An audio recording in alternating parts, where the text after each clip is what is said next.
Pak Dadung dan juga Bang Dito langsunglah pergi mendatangi rumahnya Nek Imai dan mencari sumber bau itu. Dan setelah dicari tahu ternyata bau itu berasal dari Hai, wassalamualaikum warahmatullahi wabarakatuh. Terima kasih sudah klik video ini. By the way, Wak, aku mau nanya nih, kalian pernah nggak, Wak, punya tetangga yang karakternya baik kali, perhatian kali sama kalian? Aku yakin hampir dari kalian semua pasti setidaknya punya satu tetangga yang baik hati, ya kan? Nah, ngomong-ngomong soal tetangga, Wak, menjaga hubungan baik dengan mereka, dengan tetangga ini memang penting kali, bahkan diwajibkan pula dalam agama kita kan. Apalagi kalau kita merantau nih di tempat asing yang juga kita nih jauh dari keluarga. Kalau ada apa-apa pasti tetangga lah orang pertama yang akan ngebantuin kita. Nah, kisah horor yang akan aku ceritakan malam ini berkaitan sama tetangganya Wawa, Wak, yaitu seorang nenek-nenek yang tinggal di samping rumahnya si Wawa ini. Selama bertetangga dengan si nenek, Wak, semuanya berjalan baik-baik aja memang. Si nenek ini adalah orang yang sangat baik, orang yang ramah, sangat perhatian dan juga sering menyapa. Tapi seiring berjalannya waktu, Wawa kita ini tiba-tiba dihantui kejadian mistis yang melibatkan si nenek tetangga ini. Nah, kira-kira apakah gangguannya dan apa yang sebenarnya sedang terjadi? Tanpa berlama-lama kita langsung masuk aja ke ceritanya ya. Check it out. Tapi tunggu sebentar, Wak. Sebelum aku masuk ke kisahnya, aku mau sampaikan satu informasi penting nih buat Wawa kesayangan aku semua. Karena di sini aku pengen makin deket dan sharing lebih banyak dengan kalian. Aku mau mengundang kalian untuk bergabung di YouTube membership Nadia Omara. Dengan menjadi YouTube memberku setiap bulannya, Wak, kalian akan mendapatkan pertama, tambahan satu konten eksklusif dengan experience baru yang tidak biasa. Terus ada kalanya juga nih, konten eksklusif ini bisa menjadi tempat aku dan tim bisa lebih bebas berekspresi lagi tanda kutip dan juga menyampaikan informasi detail yang tidak bisa kami sampaikan di konten-konten biasanya. Dan selain itu kalian juga akan mendapatkan badges khusus di samping nama akun YouTube kalian. Dan juga nantinya kalian bisa saling komen dengan berbagai emoji khusus khas Nadia Omara Channel. Tapi ini gak ada paksaan, Wak, ya, buat kalian yang mau-mau aja. Cara bergabungnya juga gampang sekali, Wak. Kalian tinggal langsung masuk ke halaman channel YouTube Nadia Omara, lalu klik tombol join atau gabung. Dan kalau sudah, kalian tinggal langsung melakukan pembayaran melalui dompet digital yang kalian punya.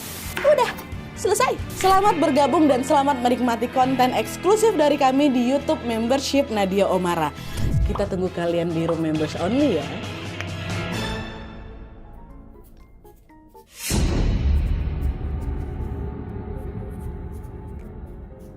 Oke, Wak, jadi kisah yang aku ceritakan malam ini dikirim sama Wawa kita yang bernama Wulan dari Kalimantan. Halo Kak Wulan. Nah, jadi pengalaman horor yang dialami sama Wulan ini terjadi pada tahun 2015 lalu, Wak, ketika Wulan ini diajak sama suaminya merantau ke luar kota. Nah, jadi ceritanya waktu itu Wulan ini baru saja menikah dengan seorang laki-laki yang bernama Bang Dito. Nah, setelah menikah, Bang Dito ini lalu mengajak si Wulan untuk pindah ke kota A, kita sebutlah kota A, karena Bang Dito bekerja di suatu perkebunan yang ada di sana. Sebenarnya waktu itu Wulan tuh agak keberatan, Wak, untuk pindah ke sana gara-gara dia udah nyaman kali itu tinggal di kampung halamannya, kan. Tapi karena dia ingin berbakti pada sang suami, alhasil mau nggak mau Wulan pun bersedia nih untuk ikut pindah ke kota A, ya. Nah, sesampainya di sana Wulan dan juga Bang Dito ini tinggal di sebuah perkampungan yang sangat jauh dari pusat kota A ini. Selain jauh dari kota, Wak, listrik di kampung itu juga terbatas. Nah, dia cuma nyala 6 jam aja setiap harinya waktu itu ya. Makanya ketika malam tiba, Wulan pun terpaksa pakai lampu teplo, lampu minyak tuh loh, Wak, untuk penerangan di rumahnya. Selain listrik yang terbatas, nah di kampung aku tuh juga belum ada akses internet. Internet nggak masuk di situ. Jadi selama Wulan tinggal di situ, Wulan tuh nggak pernah internetan. Tapi walaupun begitu, Wulan nggak pernah kesepian. Gara-gara dia ini sering sekali berinteraksi dengan tetangga kanan dan juga kirinya. Di sebelah kanannya rumahnya Wulan, Wak, ada rumah tetangga yang bernama Pak Hasan. Nah, di sebelah kiri rumahnya ada rumah seorang nenek-nenek yang bernama Nek Imai, ya. Nah, sedikit informasi aja, Wak, Nek Imai ini adalah warga asli kampung itu dan dia juga tinggal sendirian di rumahnya. Suaminya Nenek Imai ini udah meninggal dunia dan semua anak-anaknya tinggal di kota.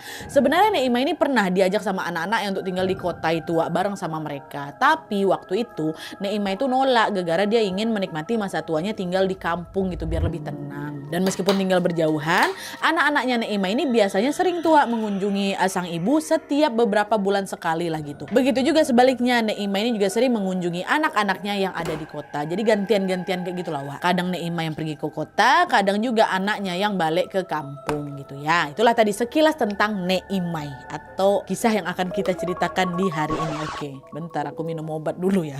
Wait. Yang terakhir nih pahit kali. Pahit kali.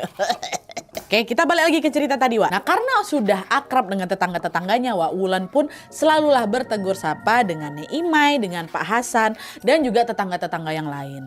Tapi walaupun begitu, Wak, Wulan ini kadang-kadang juga ngerasa jenuh. Gara-gara tetangga-tetangga aku tuh gak ada yang seumuran sama aku, Nat. Jadi agak susah lah buat aku ajak curhat gitu, gak enak. Nah, untuk mengusir kejenuhan itu, Wak, Wulan pun kemudian mencari kesibukan lain dengan membuka warung kecil-kecilan di rumahnya. Di warung itu, Wak, Wulan menjual kebutuhan sehari-hari dan juga macam ada konter pulsa sederhana gitulah. Nah, aku taruh juga di rumah.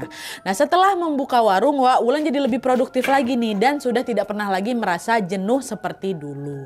Bersamaan dengan itu, Wulan juga mendapatkan kabar gembira, yaitu dia hamil anak pertama. Kehamilan itu tentunya semakin menambah lagi kebahagiaan Wulan dan juga Bang Dito suaminya, karena Wulan juga sudah mulai merasa nyaman tinggal di sana dan dia ini juga sedang menanti kehadiran buah hatinya. Tapi sayangnya kebahagiaan itu tidak berlangsung lama karena pada suatu hari Wulan mulai dihantui oleh kejadian mistis yang sebelumnya tidak pernah terjadi dan sebelumnya tidak pernah dia bayangkan.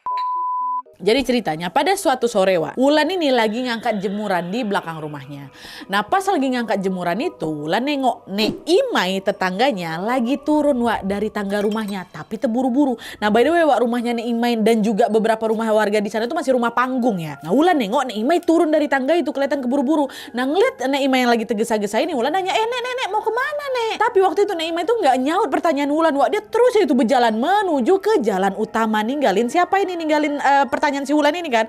Meskipun pertanyaan yang nggak dihiraukan, Wulan nggak begitu sakit hati, nggak kecil hati dia gegara. Dia mikir, oh mungkin Neimai nggak dengar suaraku, mungkin ya kurang kencang nih suaraku, kata si Wulan. Tapi ini yang masih aku ingat kali, nah dia tepat setelah aku berpikiran hal itu, tiba-tiba suasana di sekitar aku tuh macam sunyi kali. Nah, tadi waktu aku jemur masih kedengeran lah suara aktivitasnya biasa, macam suara jangkrik pun masih kedengeran. Tapi waktu mikir kayak gitu tiba-tiba hening. Suara ngerik jangkrik yang tadi aku denger udah hilang, tiba-tiba hilang, hening. Dan di saat yang sama langit ini juga tiba-tiba berubah gelap macam mau hujan. Nah, nggak nyaman dengan situasi itu, Wulan pun langsung masuk ke dalam rumah dengan terburu-buru sambil bawa jemuran dia itu kan. Nah, meskipun ngerasa udah ada yang aneh di sini, Wulan nggak berpikir macam-macam, Wak. Dia mikir, oh mungkin kebetulan aja lagi kayak gitu kan. Dia kembali lagi lah melanjutkan aktivitasnya di dalam rumah seperti biasa.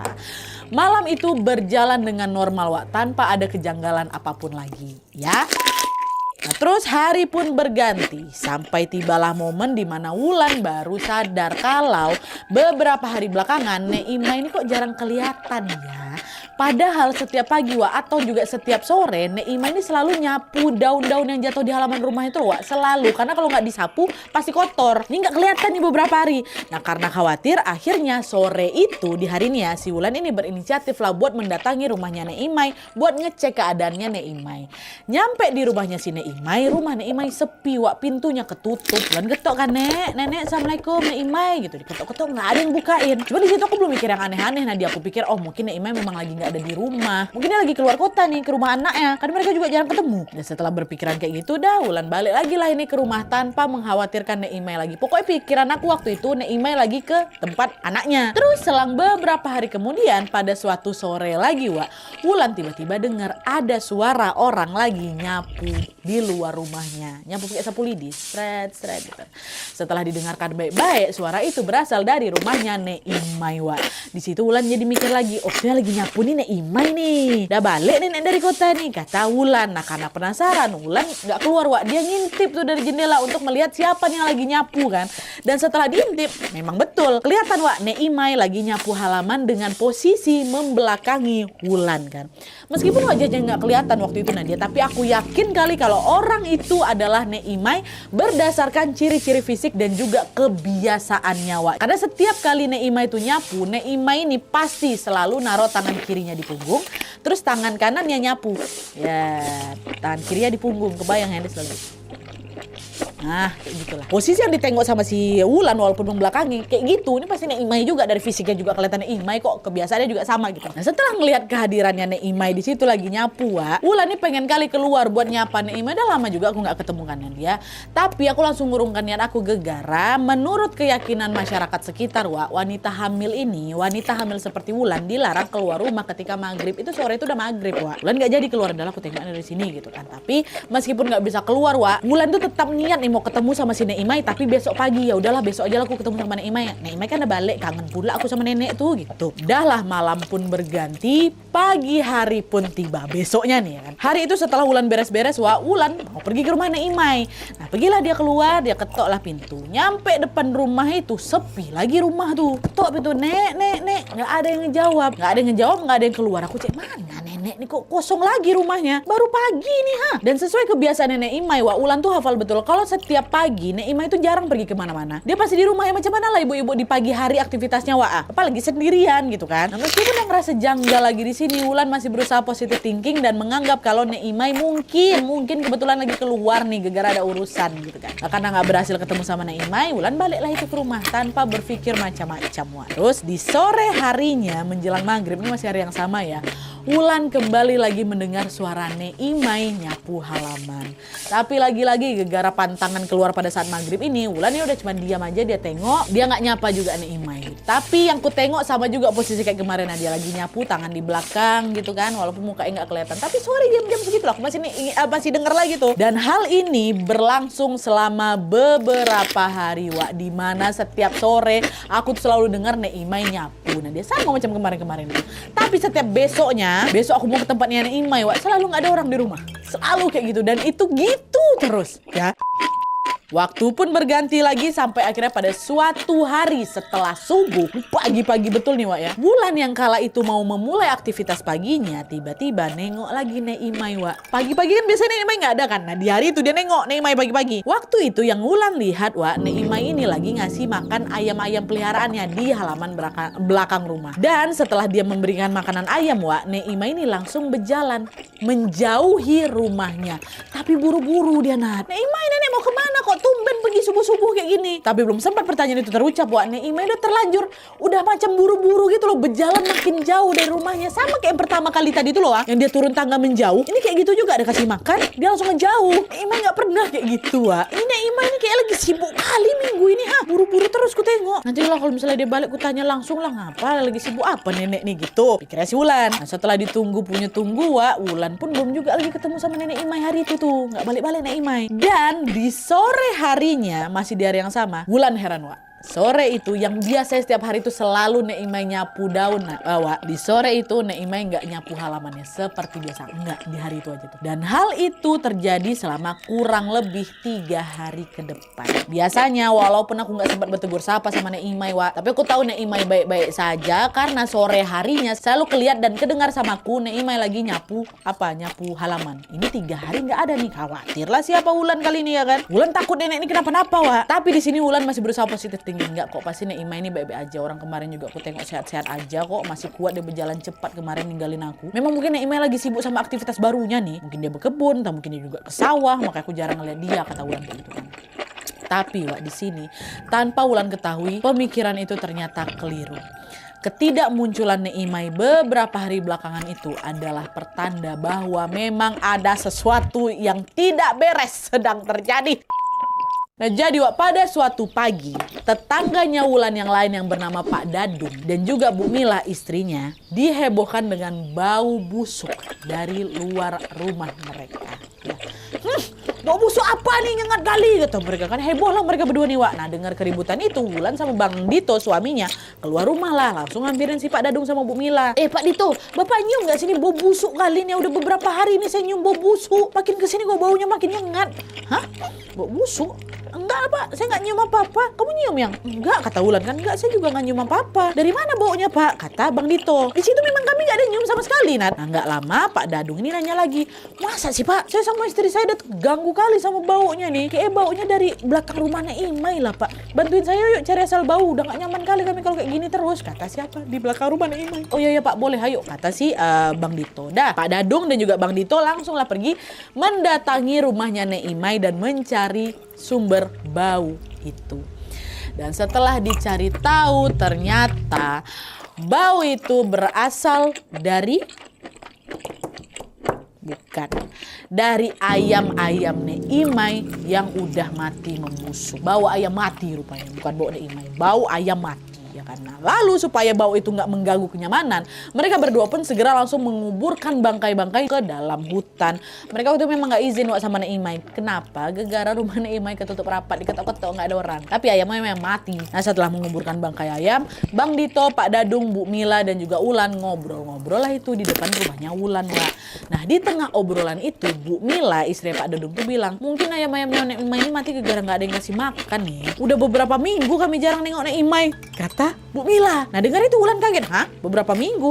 Masa sih, Bu? Perasaan baru beberapa hari kemarin aku nengok Neimai ngasih makan ayam kok. Hah? Yang benar kamu, Mbak? Ngasih makan ayam? Saya tuh udah lama kali loh nggak ngeliat Neimai. Saya pikir Neimai lagi pergi keluar kota. Soalnya dari kemarin sepi kali rumahnya. Bener, Bu. Ngapain saya bohong? Saya juga sering kok ngeliat Neimai itu nyapu halaman setiap sore. Setiap sore, Bu. Kayak biasa ya. Memang beberapa hari terakhir ini nggak saya lihat. Tapi nggak sampai berminggu-minggu lah, Bu. Kata Ulan. Nah, setelah Ulan ngejawab kayak gitu, Wak, Bu Mila sama Pak Dadung langsung saling berpandang-pandang, Wak, dengan ekspresi yang mencurigakan. Nah, nggak lama kemudian Pak Dadung sama Bu Mila ini tiba-tiba pamitan. Bang, udah dulu ya, Bang ya. Bang Dito, Mbak Ulan, kami mau pulang dulu. Kebetulan lagi ada urusan, katanya. Oh iya, Pak, silakan, kata Bang Dito kayak gitu. Nah, di sisi lain, Wak, nengok Pak Dadung sama Bu Mila tiba-tiba pamit dengan wajahnya udah nggak santai gitu. Langsung mikirnya enggak si Ulan. Dan perasaan Ulan ini juga makin nggak enak lagi ketika di malam harinya, masih di hari yang sama nih, Wak ya. Bang Dito, suaminya, tiba-tiba nanya kayak gini. Dek, abang mau nanya, tapi jawab pertanyaan abang dengan jujur ya. Kamu beneran pernah ngeliat Neimai di rumah? Kata dia gitu. Ya beneran lah, Bang. Udah beberapa kali kok. Sering aku nengok Neimai itu ngasih makan ayam-ayamnya, nyapu halaman rumahnya. Ada kok orangnya, Bang. Cuman memang 3 hari terakhir ini aku belum ketemu sama Neimai lagi. Ngapa abang nanya kayak gitu? Kata Ulan kan. Oh, gak apa-apa kok, Dek. Abang cuma nanya aja, kata Bang Dito. Apa makin gak enak perasaan aku Nadia tadi, Pak Dadung sama Bu Mila kayak gitu. Sekarang suami aku tiba-tiba juga gak ada angin, gak ada hujan ya. Mastiin kejadiannya Neimai juga. Ini kenapa nih? Cuman karena aku pikir bayi yang ada dalam kandungan aku gak mau terlalu negatif thinking, gak mau kepikiran. Wulan waktu itu masih berusaha biasa aja, seolah-olah tidak terjadi apa-apa gitu. Walaupun aku agak kepikiran lah gitu kadang. Nah, terus beberapa hari setelah penemuan bangkai ayam di rumahnya Neimai ini, Wulan kembali lagi mendengar suara orang yang menyapu di halaman rumahnya Neimai. Di situ Wulan mikir, itu tuh yang lagi nyapu nih Neimai apa bukan ya? Akhir-akhir ini kan aku udah lumayan jarang nih ngeliat Neimai ini. Masa sih tiba-tiba Neimai muncul cuman sore hari aja gitu. Di titik itu waktu denger ini, Wak, Wulan ini mulai mencium adanya ketidakberesan. Aduh, kok gak enak ya perasaan aku ya gitu. Nah, karena takut, Ulan gak berani tuh, Wak, ngintip buat ngecek ke jendela seperti biasanya nih, gak berani. Dibiarin aja sama si Ulan, suara apa itu kan. Tapi makin dibiarkan, Nat, suara sapu itu jadi makin sering muncul juga. Aduh, merinding aku. Hingga puncaknya pada suatu hari, Ulan ini tiba-tiba dihantui oleh gangguan mistis yang bikin aku trauma seumur hidup, Nat. Jadi, pada suatu hari sekitar jam 2 malam, ya, pas dini harinya nih, Wak ya, Ulan ini kebangun dari tidurnya gegara dia kebelet pipis. Nah, pas mau dia masuk kamar mandi, Wak, Ulan dengar ada suara gemerisik dari luar jendela rumahnya. Awalnya Ulan nganggap kalau suara itu ya udah cuma suara hembusan angin biasa kan. Udah, aku pergi kamar mandi. Setelah didengar baik-baik, suara itu terdengar macam suara sapu lidi yang di sret, pelan-pelan tapi, Wak. Sret gitu. Aduh, sudah terdengar jam setengah 2 malam ya. Aduh, kata si Wulan. Penasaran Wulan itu siapa yang nyapu tengah malam buta nih ya kan. Aduh, makin kencang kan suara. Tapi pelan. Yang suara pelan itu pelan gerakannya ya, tapi kedengar jelas lagi. Penasaran si Wulan kan, Wak. Gila dia ke depan. Dia beraniin diri buka tirai kan buat ngintip itu siapa tuh yang nyapu. Dan tepat setelah tirai itu dibuka sama si Wulan, Wak, di situ Wulan melihat Neimai lagi tegak di depan jendelanya siapa ini, jendela si Wulan persis, dengan wajahnya yang pucat kehijauan, matanya bolong, mulutnya tenganga, dan tangannya mencengkram sapu lidi, Wak. Dan yang lebih seramnya lagi, Wak, tangan kiri Neimai yang biasanya ditaruh di punggungnya Nggak ada. Nggak ada, ya Allah, tangan kiri itu menjadi macam buntung tuh loh. Dan astagfirullahaladzim, itu ditengok sama si Wulan. Nengok itu langsung berlari, wow, berlari masuk ke dalam kamar dengan segala sisa tenagaku yang ada. Dan dia macam mau pingsan aku waktu itu, tapi nggak pingsan, langsung sembunyi aku dalam selimut, ku peluk suami aku ya kan. Astagfirullahaladzim, apa aku tengok tuh? Apa sih aku tengok tuh? Astagfirullah, nggak mungkin Naimah itu orang baik, kenapa pula dia jadi hantu tuh? Astagfirullahaladzim, udah baca doa. Nah di situ Wulan ini mikir, ini aku lagi sial aja nih, ini malam sialnya aku, tengah malam aku ketemu hantu, ini pasti gara-gara aku lagi hamil nih, makanya aku wangi buat mereka, makanya mereka datang ngeganggu aku dengan wujud seperti Naimah yang mau nakut-nakutin aku nih. Udah, astagfirullahaladzim kayak gitu. Dia masih pikirnya kayak gitu, ini malam sial aku aja nih ketemu hantu yang menyerupai Naimah. Pikirannya si Wulan kayak gitu ya kan. Tapi malam itu tuh nggak bisa aku lupain. Nah dia masih terekam dengan jelas bagaimana penampakan wujud si hantu yang mirip sama Naimah itu. Dah, belum sempat ketakutan Wulan saat melihat penampakan tadi malam itu mereda, Wak. Besoknya, Wulan kembali dikejutkan dengan kabar terbaru terkait keberadaan Naimah, ya. Jadi Wak, ceritanya di pagi itu Pak Hasan, tetangga kanannya si Wulan ini, melihat rumahnya Naimah tiba-tiba dimasukin sama laki-laki asing. Nah khawatir terjadi sesuatu, Pak Hasan datangilah si laki-laki ini kan. Dia tegur, "Mas, mau ngapain kamu di situ? Ada keperluan apa?" kata gitu. Laki-laki ini jawab, "Pak, saya Tony, Pak. Saya anak bungsunya Naimah. Saya kesini mau ngambil beberapa barang milik ibu saya, Pak," katanya. Nah, by the way, Wak, Pak Hasan ini pendatang baru, pendatang dari luar pulau lah, baru tinggal lah di kampung itu ya kan. Makanya dia nggak kenal nih sama anaknya Naimah. Aku pun waktu itu nggak begitu kenal sama anak-anak Naimah, aku juga pendatang baru kok, kata si Wulan kan. Nah, mendengar jawaban itu, Pak Hasan nanya lagi, "Oh alah, anaknya Naimah. Naimah emang mau kemana? Akhir-akhirnya kami jarang loh ngeliat Naimah," kata Pak Hasan. Nah, dengar pertanyaan Pak Hasan, Wak, si Tony langsung bilang, "Pak, ibu saya sudah meninggal, Pak. Hampir sebulan yang lalu dia meninggal di rumah saya. Nah, saya datang ke sini mau ngambil berkas-berkas buat keperluan ngurus surat kematian ibu, Pak." Aduh, itu kata Tony, Wak. Apa gak kaget pasar? Astagfirullahaladzim, innalillahi wa inna ilaihi rajiun. Udah meninggal sebulan yang lalu. Meninggal kenapa, Mas? Pantesan akhir-akhir ini kami jarang lihat Naimah. Kenapa kami gak dikabarin? Kata Pasan kayak gitu kan. "Pak, ibu tuh meninggal gara-gara faktor usia memang, Pak. Ibu saya kan memang udah sepuh. Sebenarnya waktu itu juga ibu niatnya main aja ke rumah saya. Saya juga gak nyangka kalau ibu meninggal secepat itu. Maafin kami ya, Pak. Maafin kami sekeluarga. Kami belum sempat ngabarin warga di sini karena kami belum bisa ninggalin kota, Pak. Dan kami juga gak ada yang punya kontak warga di sini. Kami juga masih berduka, Pak, atas kepulangan ibu. Kami minta maaf, Pak, ya," kata Tony kayak gitu, Wak. Udah meninggal Naimah itu. Nah, waktu mereka lagi ngobrol, Wak, Wulan memang lagi lewat. Nimbrung laku di situ, nanti aku dengar obrolan mereka. Nah, dari situlah baru Wulan menyusul tahu kalau ternyata Naimah ternyata sudah meninggal dunia hampir 1 bulan yang lalu. Mengetahui fakta itu, apa nggak meraung dalam hati aku, Nadia, ya Allah ya Robbi, kalau Naimah sudah meninggal hampir sebulan yang lalu, siapa nenek-nenek yang tengok lagi nyapu halaman selama ini? Siapa yang ngasih makan ayam subuh-subuh kemarin? Siapa yang berlari ngejauh dari rumahnya Naimah kemarin? Pertanyaan itu langsung berputar di kepala aku. Dan cuma di situ Wak, Wulan hanya memilih untuk diam.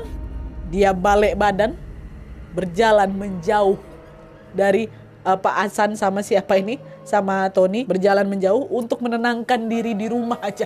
Karena aku gak mau bikin heboh di luar. Walaupun rasanya aku macam mau teriak, takut setengah mati tuh, aku udah lemas kan. Aku coba balik badan udah. Aku ke rumah aja lah. Wulan memutuskan balik ke rumah tanpa berkata apa-apa. Aduh, aku merinding sampai kaki, Wak. Astagfirullahaladzim. Dah, setibanya di rumah, si Wulan langsung minum segelas air. Dia mencoba untuk menenangkan dirinya dan berusaha mencerna semua kejanggalan yang dia alami. Tapi lagi-lagi belum sempat kekagetan itu mereda, Wulan kembali dikejutkan dengan sebuah kisah baru yang gak kalah mengerikan lagi, Wak. Jadi di malam harinya, Wak, masih di hari yang sama juga nih ya, Pak Dadung, Bu Mila dan juga Pak Hasan datang ke rumahnya Wulan. Nah di situ mereka ngobrol lah ini tentang kematiannya atau berpulangnya Naimah yang baru mereka dengar ini. Nah di tengah obrolan itu Pak Hasan yang ketemu sama Tony tadi siang itu, Wak, tiba-tiba ngomong kayak gini, "Pak, Bu, saya nih ya mau jujurnya, sebenarnya beberapa malam ini saya udah ngeliat Naimah loh lagi nyapu di halaman rumah. Makanya saya nggak nyangka kalau Naimah udah ninggal, Pak." Di situ langsung nyaut Nadia, "Pak nih, Pak, astagfirullahaladzim, ini biar Bapak tahu ya, beberapa waktu belakangan saya juga sering kok ngeliat Naimah. Bahkan baru tadi malam nih, Pak, baru tadi malam setengah 2 pagi saya nengok Naimah lagi nyapu. tapi wujudnya seram Pak, seram kali. Nah obrolan itu Wak langsung bikin mereka semua pada berpandangan dengan ekspresi bingung. Ini ada apa sebenarnya kan? Nah gak lama kemudian Pak Dadung, orang asli kampung itu buka suara lah Wak di sini. Pak Dadung bilang, yang kalian lihat itu bukan Nek Imai. Sebenarnya bukan Nek Imai, tapi sesosok makhluk halus yang tinggal di rumahnya Nek Imai sejak lama. Saya yakin Nek Imai juga udah tahu lama kok tentang si sosok makhluk yang diamin rumah dia. Tapi beliau memilih diam. Ditanyalah sama mereka, hah sosok apa Pak? Apa hubungannya sama Nek Imai? Kata Wulan. Nah di situ Pak Dadung akhirnya cerita kalau Wak, rumah yang ditinggalin sama Nek Imai ini punya kisah seram juga sebenarnya. Jadi katanya sebelum ditinggalin Nek Imai dan juga suaminya, rumahnya Nek Imai ini pernah kosong bertahun-tahun.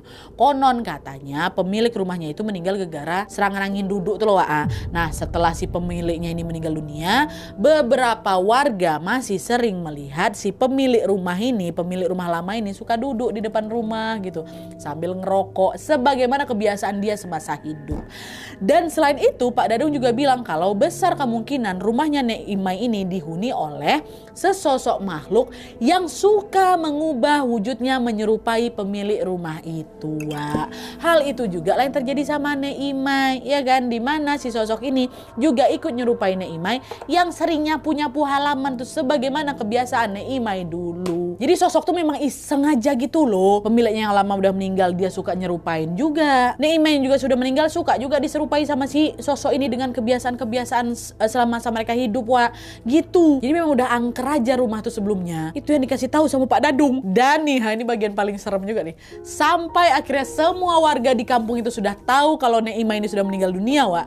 Beberapa warga di sana termasuk aku Nadia, kata Wulan, masih mendengar suara sapu lidi dari halaman rumahnya Nek Imai di sore hari sampai maghrib tiba. Kami masih dengar. Mereka udah tahu Nek Imai udah meninggal kan Wak. Jadi setiap udah menjelang sore mau ke maghrib pasti ada selalu suara sapu yang diseret-seret. Dan suaranya berasal dari halaman rumah Nek Imai. Dicek nggak ada orang, nggak ada. Biasanya kan sebelum akhirnya si Wulan ini tahu kalau Nek Imai ini udah meninggal dunia, kalau misalnya dicek, oh ada Nek Imai gitu. Ini nggak, suaranya aja.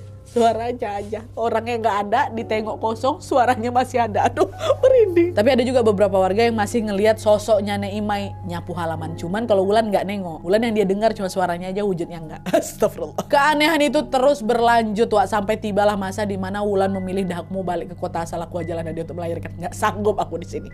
Dan setelah melahirkan, Wulan nggak mau lagi ikut sama Bang Dito balik ke kampung itu lagi. Dia memilih untuk long distance marriage LDM karena dia masih trauma gara-gara kejadian Nek Imai itu. Ya Wak, astagfirullah. Barulah setelah 2 tahun kemudian Bang Dito akhirnya mendapatkan pekerjaan di kota asal Wulan berada, sehingga mereka udah gak perlu LDM lagi.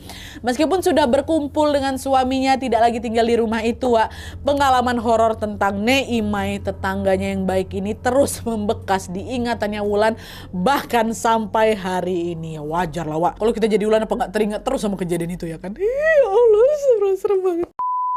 Oke Wak, jadi itu tadi pengalaman horor yang dialami sama Wulan ketika dia merantau di perkampungan terpencil yang ada di sana. Aku gak kebayang sih gimana rasanya jadi Wulan ditampakin sosok Nek Imai yang wajahnya seram kayak gitu, ditampakin sama sosok tetangga yang seram. Astagfirullah. Dan sedikit tambahan informasi aja Wak, perkampungan tempat Nek Imai itu tinggal sekarang udah dipugar katanya, atau udah diperbaiki dan jadi lebih maju dari sebelumnya. Dan selain itu juga beberapa tahun belakangan ini Wak, kampung itu udah mulai ramai lagi dihuni sama pekerja perkebunan yang semakin lama semakin banyak. Jadi udah makin rame kampung itu, makin maju juga kampung itu. Dan semoga juga dengan ramainya perkampungan itu, sosok yang sering nyerupain siapa-siapa yang sudah meninggal ini udah gak lagi mengganggu warga sekitar Wak. Ya amin. Nah terlepas dari kisah mistisnya Wak, mari kita doakan sama-sama semoga almarhumah Nek Imai diterima di sisi Allah Subhanahu Wa Taala, dan semoga Wulan beserta keluarganya selalu sehat dimanapun mereka berada juga. Amin ya robbal alamin. Oke Wak, maaf. Sekian dulu videonya. Terima kasih banyak yang sudah menonton. Kalau kalian suka video ini, klik like-nya. Jangan lupa komen di bawah untuk dan saran-saran untuk video selanjutnya. Jangan lupa nyalain notifikasinya supaya kalian tahu kalau aku upload video baru. And as always, jangan lupa untuk klik tombol subscribe supaya kalian sama-sama tahu informasi menarik dan menegangkan dari channel aku. See you next video Wak. Bye.